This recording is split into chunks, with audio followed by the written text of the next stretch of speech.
ever after that was called Lucky. He became the godfather of the modern crime syndicate. Charles Lucky Luciano climbed the mob ladder. He organized crime. He became an equal opportunity mob boss.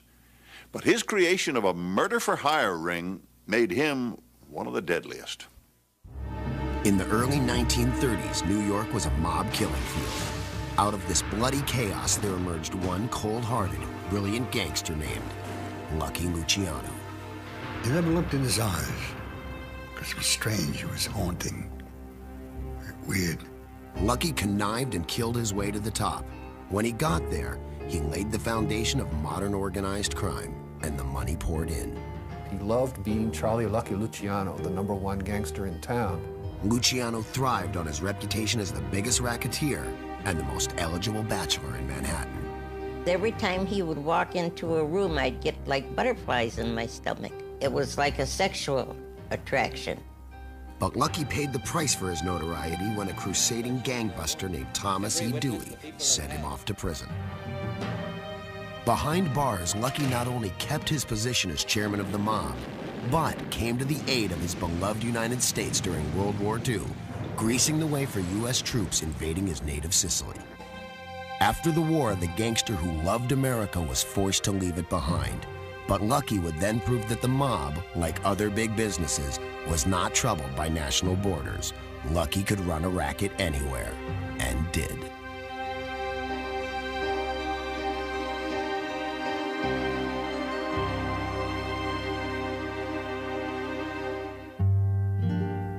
The man who would one day make the mob run like a big business was born in the poor Sicilian town of Lercara Friedi on November 24th, 1897, and given the name Salvatore Lucania. It was a town where most of the men, including his father, worked long days in the sulfur mine at the top of the hill. A hard life from which the family longed to escape. Hearing that across the ocean, America had streets paved with gold, they sailed to the promised land in 1907. The family found a flat in a Jewish neighborhood on the Lower East Side of Manhattan, just a few blocks from relatives in Little Italy. Only the streets were not as promised. Housing was cramped and dirty. Crime was rampant. Young Salvatore, one of 4 children, enrolled at PS 40, but he rarely showed up at school. Soon, he was dumped into the Brooklyn Truant School. By age 14, he was a dropout.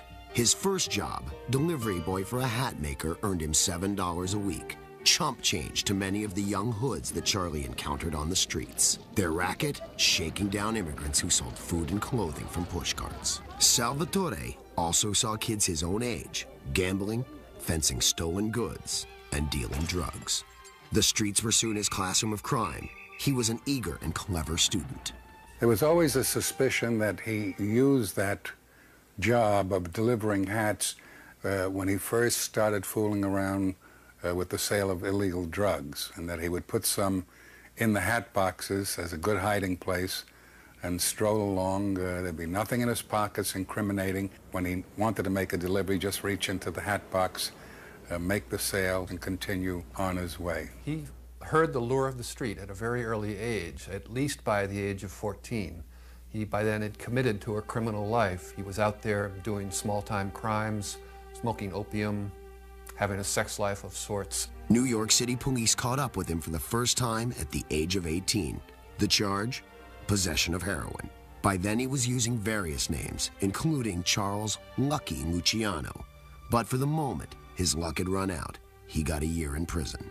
Luciano's hard-working parents, embarrassed by their drug-dealing son, never visited him in prison. After 6 months behind bars, Charlie was released, having used the time to further his criminal education. Besides peddling dope, he now gambled, earned much more money, carried a gun, and joined his first Italian gang, the Five Pointers. The gang was well-connected. Every election day, its job was to harass voters, sometimes at gunpoint, into supporting New York's corrupt Democratic machine known as Tammany Hall. For this, the gang was well compensated. That would enable them to engage in their other criminal activities during the year with a very understanding Tammany Hall, who appointed the police captain in each precinct, who appointed the magistrate that you would be brought before if you should be arrested. So you got protection for all of your illegal activities during the course of the year if you worked for Tammany Hall on Election Day. But Tammany Hall couldn't always protect the gang. In 1923, federal narcotics agents arrested Luciano for dealing heroin. Charlie decided to save himself by ratting on some Jewish gangsters who had a trunk full of heroin in a basement on the Lower East Side. It was nothing personal against Jewish crooks. In fact, Charlie, who had grown up in a Jewish neighborhood, was unique in his early willingness to work with gangsters of any background. And if they could get along together and make money together, that was the only standard that Luciano had. He didn't care what your nationality was or what your religion was. If I can trust you and we can make money, we'll work together. Two of the Jewish gangsters he befriended were the good-looking, violent Benjamin Bugsy Siegel and the short, quiet, intellectual Meyer Lansky, who had become Luciano's most loyal partner in crime for the next half a century.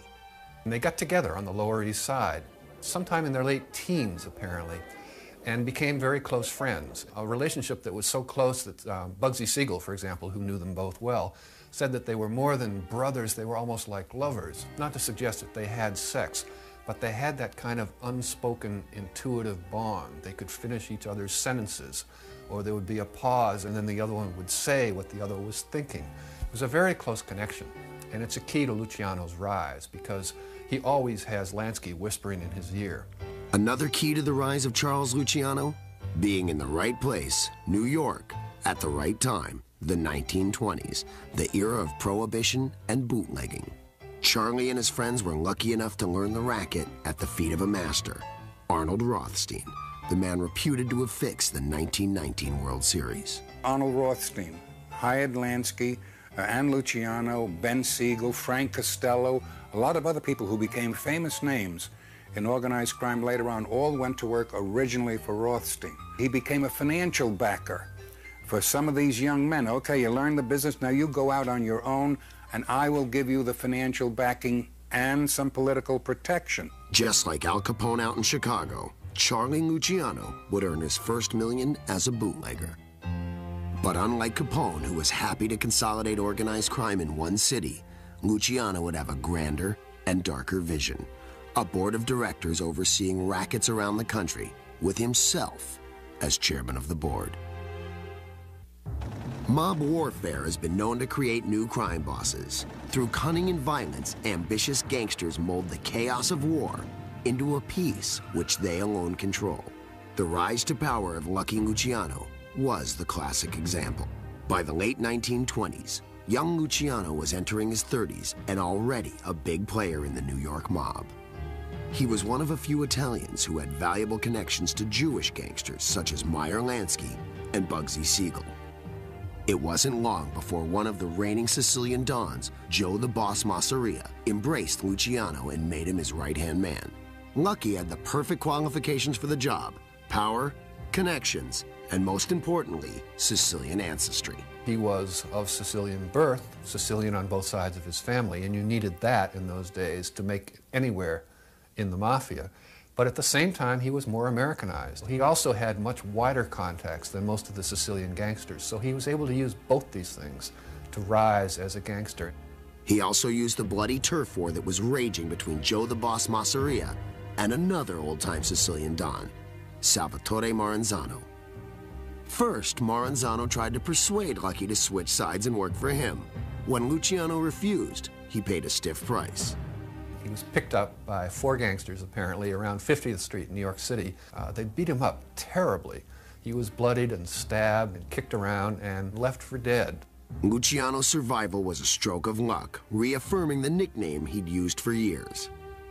The attack by Maranzano's men left him with a droopy eyelid and a nasty scar across the chin, which did nothing to improve his already harsh features.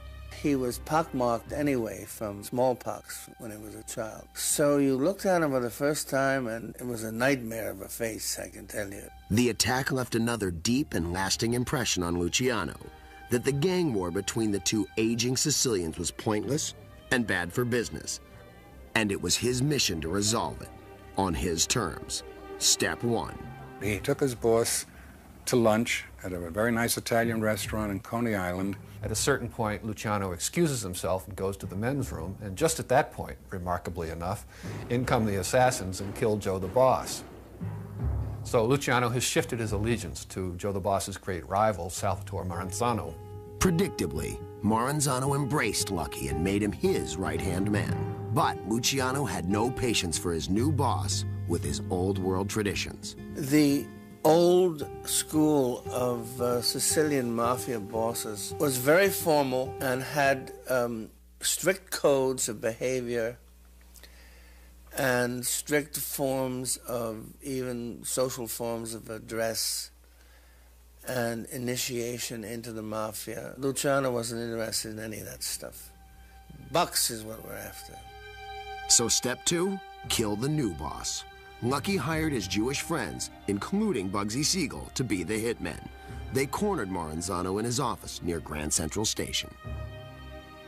They opened fire on him and they stabbed him with knives.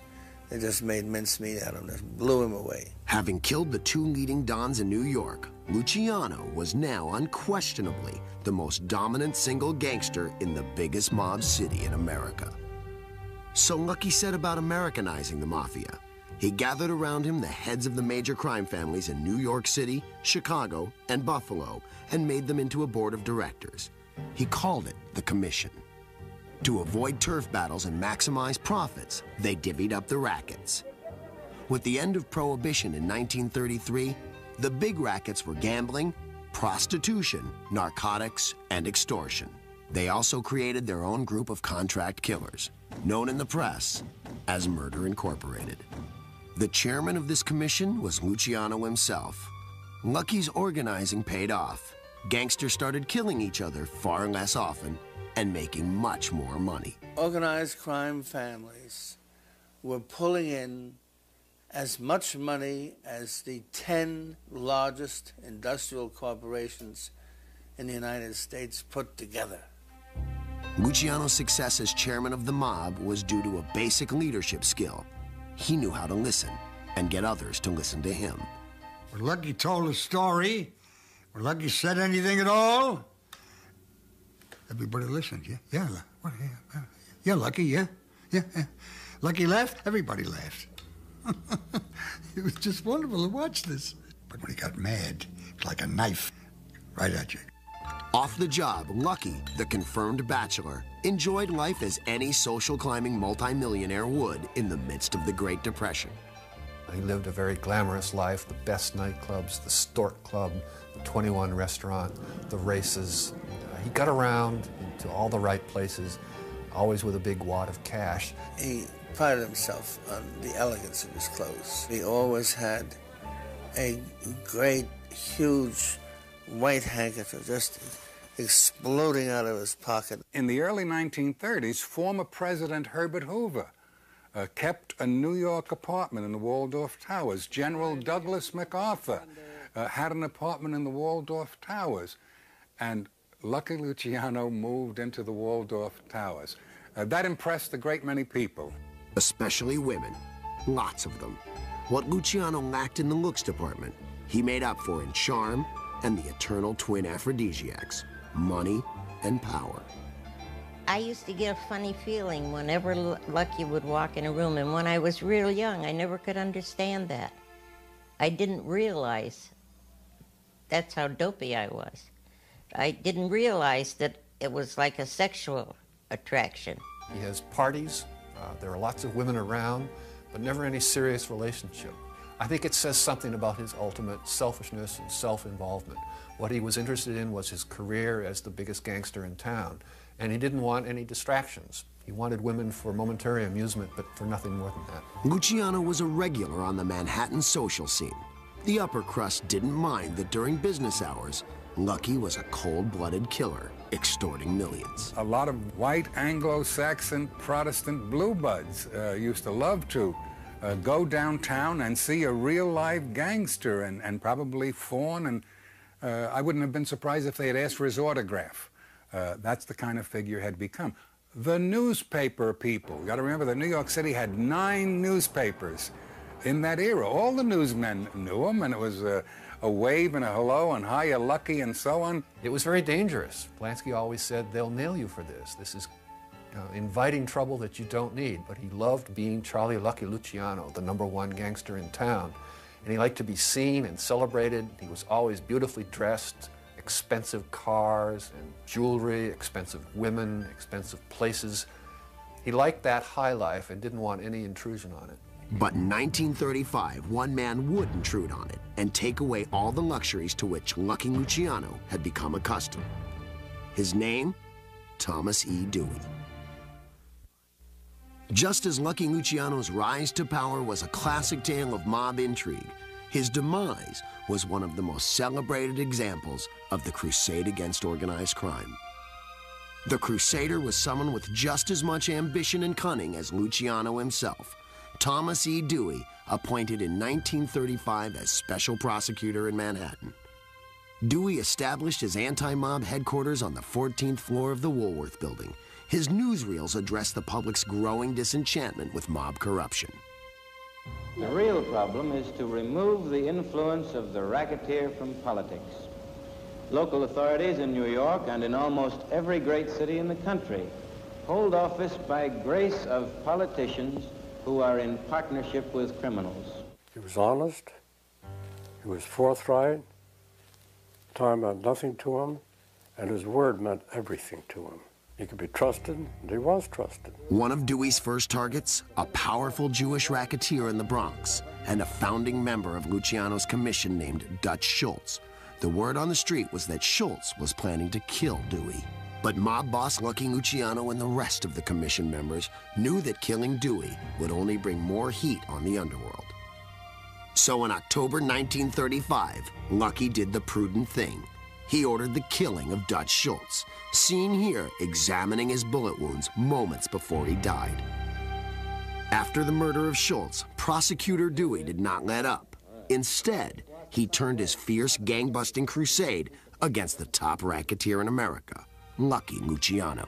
Ironically, the racket Dewey nailed Luciano for was not Murder, Inc., or gambling, or extortion, but something to which Lucky paid very little attention: prostitution.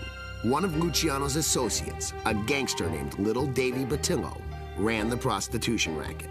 He and his henchmen extorted money from whores and pimps all over the city in return for providing them with protection.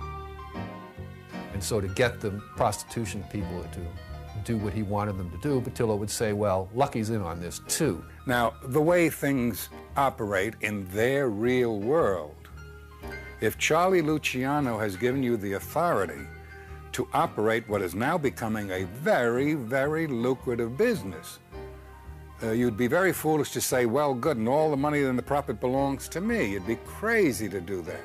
What you should do is once a month you call up Charlie and say, Charlie, in appreciation for all you've done for me, this is for you.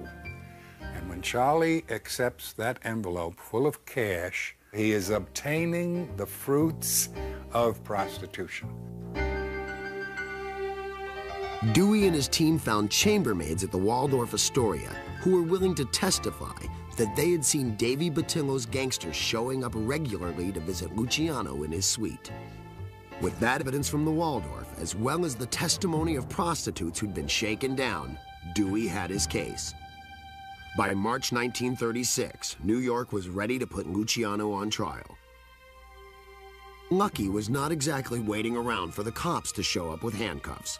He fled to the Arlington Hotel in a town well known as a mob safe haven, Hot Springs, Arkansas. Dewey sent his men after him. On April Fool's Day, 1936, Lucky was extradited from Arkansas to New York.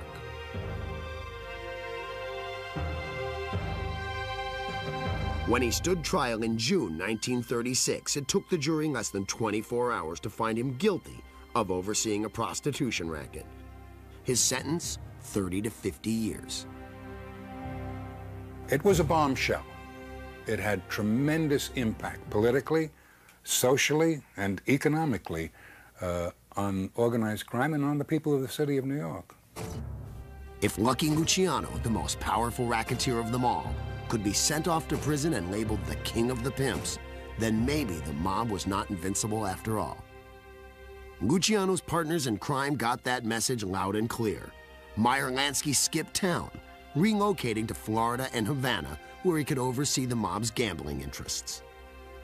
Bugsy Siegel chose Hollywood, where he could expand rackets on the West Coast. But life in Dannemora prison wasn't all that bad for Luciano, who, despite his conviction, was still chairman of the mob. He continued to run his affairs while in Dannemora. If your business is important enough, you're going to have henchmen who will come up and see you, and they'll speak in the code language. Luciano spends his time playing gin rummy, hanging around the yard. Little Davy Patillo is in jail with him and does all his cooking for him, prepares his meals for him. Someone else does Luciano's jobs at the prison. He gets his pants pressed and his shirts pressed. And it's just a sign of his underworld reputation. Fellow convicts weren't the only ones who still respected the power of Charles Luciano. In 1942, U.S. Naval Intelligence in New York City approached Lucky for help. A disastrous fire had recently destroyed the French luxury liner Normandy, which was being converted into a U.S. troop carrier. It sank in the Hudson River. Naval Intelligence had spotted German submarines off the coast of New York. There were rumors of sabotage along the docks. Docks controlled by Lucky Luciano and the New York mob. Then the local Naval Intelligence commander, Charles Hefnenden, had a most unusual idea. Why not ask the mob for help in protecting the waterfront from the enemy? It was kind of novel. I think his superiors responded to it. Gee, we can have the mob protecting the country. Isn't that wonderful? So the Navy first approached Lucky's best friend and fellow mobster, Meyer Lansky. Lansky then presented the idea to the boss in prison. Luciano did not go along with it at first. My inference is that Luciano was still mad at the law, with reason.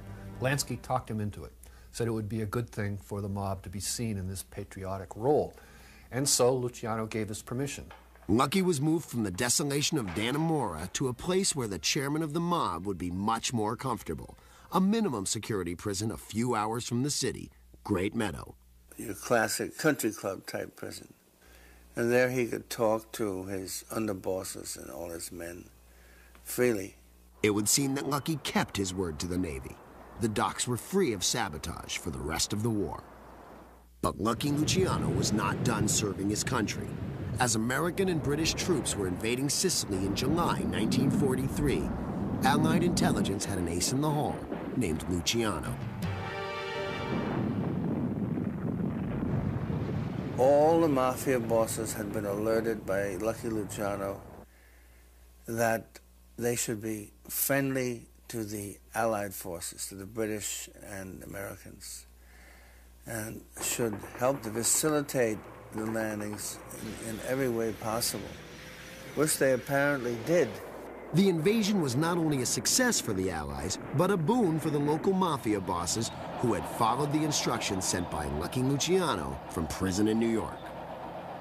The American generals and captains were so grateful to the cooperation the mafia gave them that they appointed them mayors of cities, mayors of towns. And so after the landing was successful and Italy was reconquered for the Allies, the mafia was left in a position much more powerful than it had ever been before.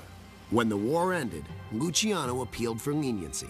After all, the mob boss had secretly served his country.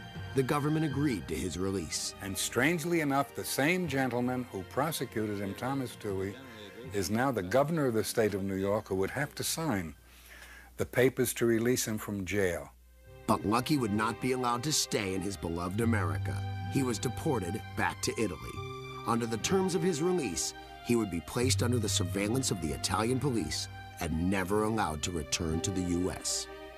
On February 10, 1946, Luciano sailed out of New York Harbor. To ease the pain, Lucky's old friends in the mob had given him a sweet going-away present. All the bosses contributed some money to a big, fat envelope of cash. Just before the ship got underway, they handed him this gigantic envelope, which had about $300,000 or $400,000 in it. He felt very good about that.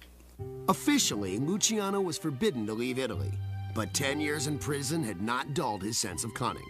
Lucky would not only evade Italian authorities, but establish a new power base for himself in his native land.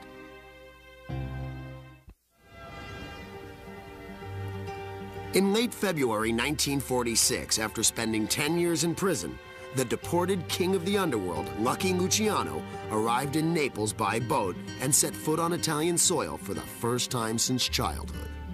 Waiting for him at the dock were the Italian police, who questioned him briefly, then set him free.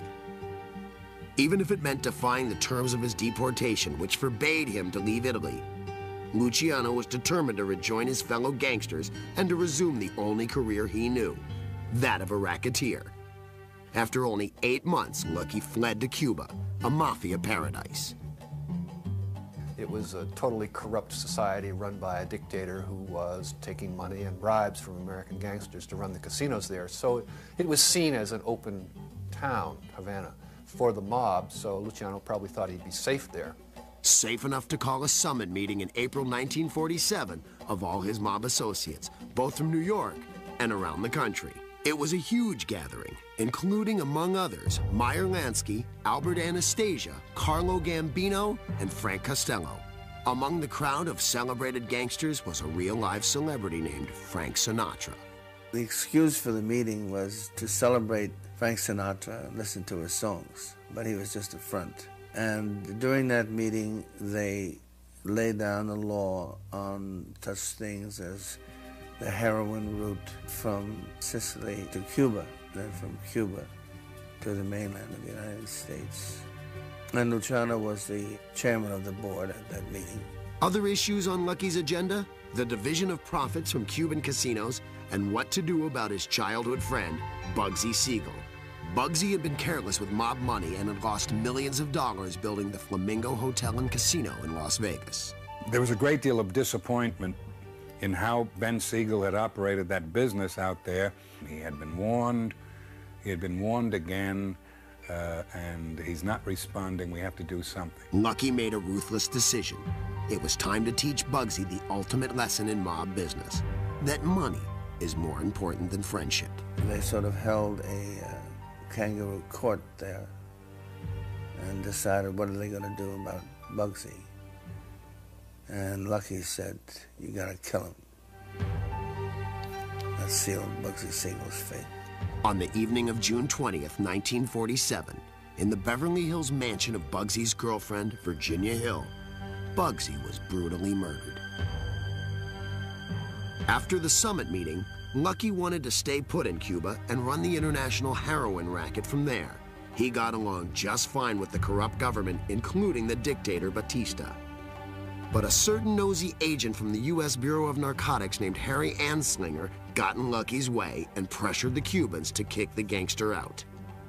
He said that Luciano was going to be using Havana as a pumping station for illegal heroin into the United States. Luciano thereafter calls Anslinger Ass Slinger and sees him as his nemesis and worries about him, and I think that's quite revealing. The reason Luciano was worried about Harry Anslinger, Ass Slinger, and the Bureau of Narcotics was that Luciano actually was involved in heroin trafficking and was worried that the Bureau was going to nail him for it. Luciano was expelled from Cuba on the Turkish steamer Bakir and forced back to Italy. When the ship docked in Genoa, Italian police put Lucky in prison for a few days for violating his agreement not to leave the country. Then the authorities sent him off to Palermo in his native Sicily and put him under permanent police surveillance. The police told Luciano to stay out of trouble and keep a low profile. Anything Lucky did aroused suspicion. In a quaint Palermo square, he set up a candy factory that specialized in making what Italians call confetti, sugar-coated almonds served at weddings. He hired some trucks to take the shipment down to a freighter, very proud of himself. But the police were there in force, and they opened up all the boxes of confetti, and they smashed with hammers all the almonds looking for heroin. They didn't find one drop of heroin, one speck of it, and they completely ruined this whole confetti operation. But in fact, the authorities had every right to be suspicious of Luciano. Once, in an elegant Palermo hotel, Lucky staged a fake charity auction of dolls. Inside the dolls was heroin. Certain people who attended the auction were apparently in on the scam and helped Luciano smuggle the drugs out of town. Quando lui mi incontrò, When we met, he obviously realized that I had no idea about those dolls, and he labeled me a classic fool. He said, "You are a moron," and he took pleasure in calling me a genuine moron because I had not realized that inside the dolls there was the jobba. Jobba is a job, I understand. The jobba, of course, was Lucky's real job, drug trafficking. In fact, Luciano was slowly but surely establishing a vast international heroin racket in affiliation with his mob cohorts back in America. He somehow cornered the market and then found a way to get the heroin processed in laboratories and factories in central Italy. And then he found a pipeline to get the stuff to New York, and he started making millions and millions of dollars all over again. By the late 40s, Luciano had become a familiar sight in Italy, hopping from town to town, visiting nightclubs and fancy hotels. He would stroll the elegant Via Veneto in Rome, dine at the sumptuous Hotel de Palm in Palermo, and enjoy the magnificent view from the Hotel Vesuvio in Naples, and the Mafia King never went unnoticed. He could be a very likable, charming guy, but he also could just terrorize people into doing his bidding. No one would dare oppose him. aveva un carisma, sì. He had charisma. He had charisma. Yes, he did. And it didn't come from the watch he had, where the hours were marked by little diamonds, real diamonds, and you could tell that they were real. And it wasn't just the way he dressed, because, surprisingly, he was a true gentleman. He was larger than life. He had the look that could be attributed to a leading actor. To the leading actor, because when he walked in, he attracted attention. So glamorous a figure that one day, while waving to reporters, he was mistaken for a famous Italian actor. It was his movie star charisma that attracted a stunning Italian woman, some 20 years his junior, named Igea Lissoni. A very lovely girl. She took to Lucky Luciano. They used to call him Looky over there, L-O-O-K-Y, not being able to pronounce the word lucky. And she took to Lucky Luciano in a big way. And I think he really did find the love of his life. And they were very, very happy together. The couple moved into a lavish apartment in the elegant Patioli quarter of Rome, but they wouldn't be there very long. Since Luciano's deportation, the flow of narcotics from Italy into the United States had skyrocketed. Lucky was the natural suspect. In an effort to catch him, the U.S. Narcotics Bureau joined forces with Italian authorities. In July 1949, Italian police arrested an alleged Luciano associate at the Rome airport with $500,000 in cocaine. Even though there was no direct evidence linking him to the coke, Lucky was confined in Rome's Regina Coeli prison for 2 weeks. Then the Romans told the middle-aged gangster he was no longer welcome in the city. Lucky was exiled once again. But a bigger disappointment was in store for Luciano when the mob back in America began to question his role as chairman of the board. Exiled from Rome in 1949, Lucky Luciano, the chairman of the mob, retreated to Naples. Over the next 13 years, Luciano's power within the American mafia would erode to a point where the mob chieftains back in New York would threaten to kill him. Lucky and his mistress, Igea, settled into a luxurious penthouse in Naples on Via Tasso with a breathtaking view of the city. From there, Luciano managed to conduct transatlantic mob business, work for which he was well compensated. $25,000 in cash every month from the American mob, showing the respect that the American mob still had for him as the boss of all bosses. But all of Lucky's power and money could not buy him the one thing he wanted most, passage back to America. He was miserable. He used to say if they would just give me a week in New York and a week in Miami and I could die happy. But he was never allowed home. The homesick Luciano seldom passed up a chance to mingle with American tourists. I'm sitting in Naples with my wife, and Lucky Luciano comes over. He introduced his dog. Dog's name was Bambi. I said, Bambi? After Disney film? He says, yeah, I like fairy tales. I says, what can I do for you, Lucky? He says, I want to hear New York talk. New York talk? Yeah. So we talk New York. I have a New York accent, and he missed it. The closest thing to home Luciano could find in Naples was the California, an American-style restaurant where the boss could hobnob with tourists and U.S. naval officers.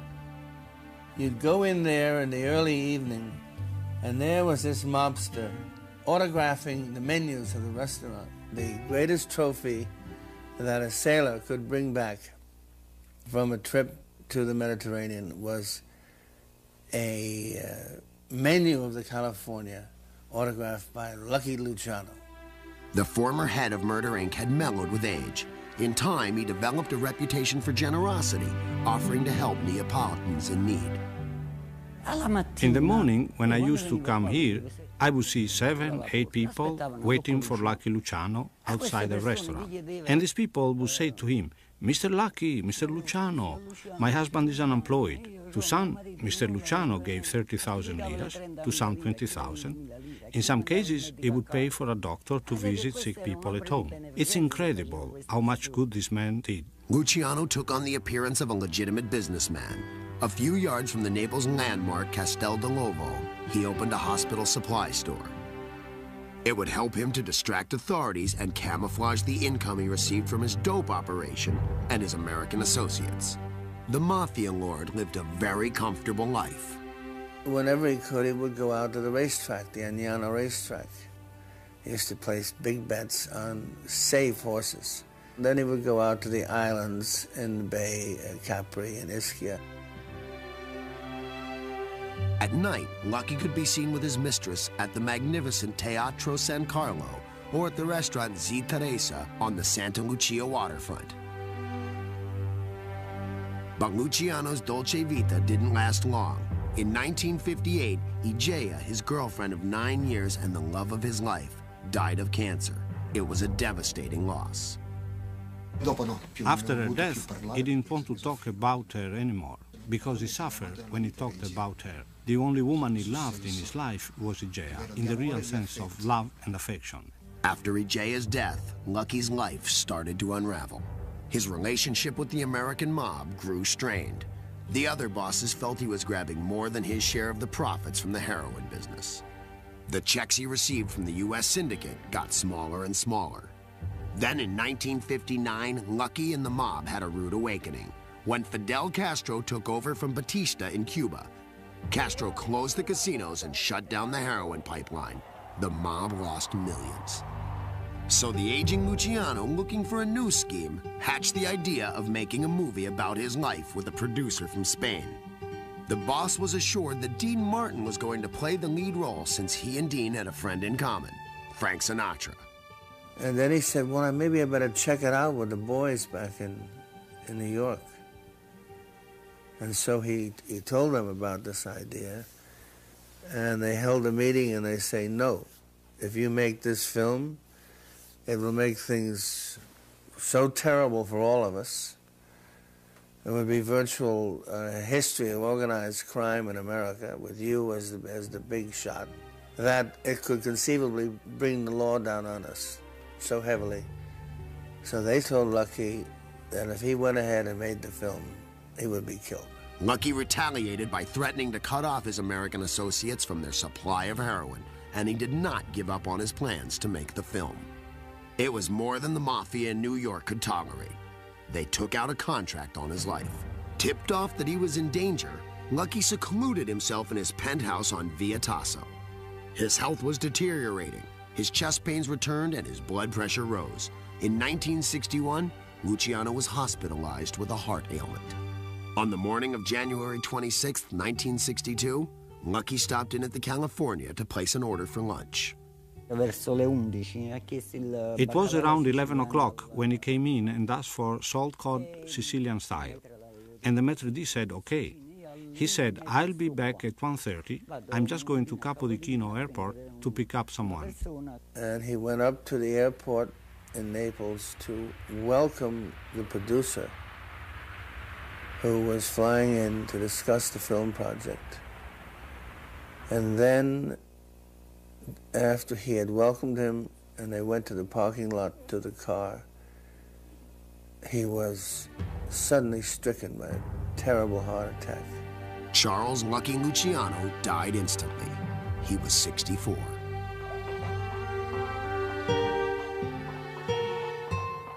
Luciano's funeral was a majestic procession through Naples. Mourners lined the streets. In death, his wish to come home to America had been granted. His body was flown to New York and buried in a Catholic cemetery in Queens. Over the years, there has been speculation that the former king of the underworld was poisoned by the mob. Some people said he was killed, some people said that he was poisoned. It's not true at all. The truth is that he died from a heart attack. He really suffered from a weak heart, and we knew it. Charles Lucky Luciano left a legacy that is still with us today: organized crime. If you can apply the word genius to crime, Lucky Luciano was a genius, because to take this disorganized mass of crooks, gamblers, and murderers, thieves and whatnot, and build them into a structured organization was a remarkable achievement. There's a sense of power this man generated in seducing everybody around him. You looked in his eyes, you wouldn't look too long. It's a little frightening. That was power too, very powerful. It wasn't that he was more violent than the other guys. It wasn't that he was more dangerous. Luciano was able to control his emotions and preserve equanimity when things got hot. And somehow he inspired confidence in the other guys that he was the one, that he was the leader. He structured the La Cosa Nostra as it has continued to this very day. You could not have a good understanding of the history of organized crime in the United States without having studied Charles Lucky Luciano. It was a year after Luciano's death that mob informants began spilling some of the dirtiest secrets of the crime syndicate at Senate hearings. Lucky Luciano helped make the mob what it is today, but it is not the untouchable group it was when he was the boss.